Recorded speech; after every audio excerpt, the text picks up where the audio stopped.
বঙ্গোপসাগরের এখনকার অবস্থাটা বলেন যে বঙ্গোপসাগরে কি ফরমেশন হয়েছে বা আপনারা কি করছেন? বর্তমানে পশ্চিম মধ্য বঙ্গোপসাগর যে আছে এবং তার আশেপাশের যে পশ্চিম পশ্চিম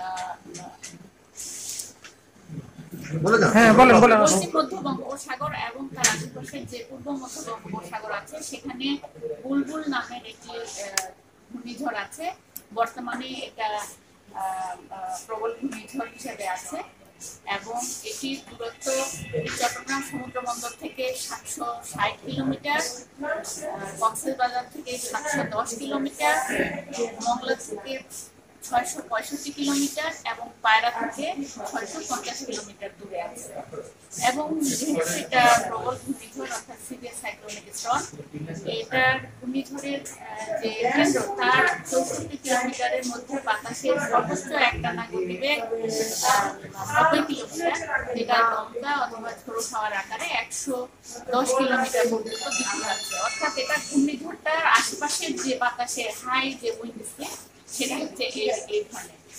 আর আমাদের যে চট্টগ্রাম, কক্সবাজার, মংলা এবং পায়রা সমুদ্র বন্দর আছে, আমাদের এই 4টা সমুদ্র বন্দরের জন্য আমরা 4 নম্বর স্থানীয় সতর্কতা সংকেত দেখিয়ে যেতে বলেছি। আর 4 নম্বর স্থানীয় হুঁশিয়ারি সংকেত দেখিয়ে যেতে বলেছি। এবং উত্তর বঙ্গোপসাগরে যে সমস্ত জেলের নৌকা আছে, মাছ ধরার ট্রলার আছে, তাদের সবাইকে আমরা নিরাপদ আশ্রয়ে থাকতে বলেছি। আর এখনো এটি আমাদের উপকূল থেকে 700 থেকে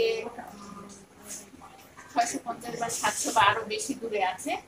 তো আমরা এটা সর্বোচ্চ গুরুত্ব দিয়ে মনিটর করছি। যখন যে অবস্থা হবে, এটি সাগরে এখনো আছে, গভীর সমুদ্রে আছে, এটির ইন্টেনসিফিকেশন আরো হতে পারে, এটির মুভমেন্টের মানে যে ডিরেকশনে যাচ্ছে সেটার পরিবর্তন হতে পারে। তো এই বিষয়গুলি আমরা খুব গুরুত্ব দিয়ে মনিটর করছি। তবে বর্তমানে উত্তর বঙ্গোপসাগর এখান থেকে এই সাইক্লোনের যে পেরিফেরি বা এর যে অগ্রভাগ, সেখান থেকেই কিছু মেঘমালা এসে আমাদের উত্তর বঙ্গোপসাগর এখন মেঘাচ্ছন্ন হয়ে আছে। সেই সাথে আমাদের উপকূলীয় অঞ্চলেও কিছু কিছু জায়গায় মেঘ আছে এবং এই সমস্ত জায়গায় উপকূলীয় অঞ্চলে হালকা বৃষ্টিপাত হতে পারে।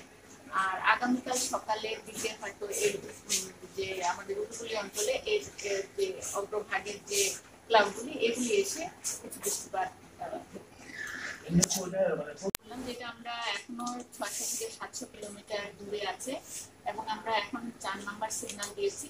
এবং আরো সময় যখন আসবে, মানে আরো কিছুটা সময় যখন যাবে, তখন আমরা মানে সঠিকভাবে একেবারে বলতে পারবো যে আসলে বাংলাদেশে আসলে এটা কোন বাংলাদেশে আসার সম্ভাবনা আছে, তবে কোন উপকূল দিয়ে এটা আসবে, কোন জায়গা দিয়ে এটা বাংলাদেশের উপরে আসবে, তখন এটা স্ট্যাটাস কি থাকবে, সেগুলি আমরা আমাদের স্পেশাল ওয়েদার মাধ্যমে।